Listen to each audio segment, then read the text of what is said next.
Okay, so nothing spectacular happened the first time, except that I kept calling my new controller a motor.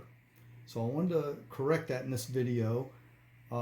Everything went great the first time around. Nothing blew up. And we're going to do it one more time. And I've got two 3.7 volt lithium batteries here.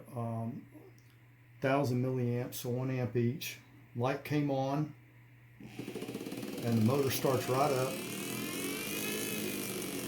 You know what we could do? We could test the direction.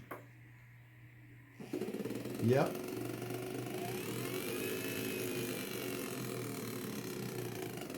The direction changed. You know, this thing even has brakes. This is a really sophisticated piece of electronics here compared to the other ones I had, and it even has a you can see the heat sink at the bottom, but it's 6 volts. I had to write that down.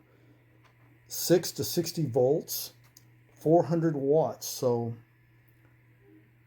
I'm going to whoop out the 36 volt battery here pretty soon. But that was the second run. Yes, because first run I kept calling it motor. The motor is old. This is a controller, and so far so good. Nothing is smoking, and that noise is one of the batteries hitting on something. I may have to take it apart and take a look at it and see. I can feel it right there. So anyway, that was fun. Things work.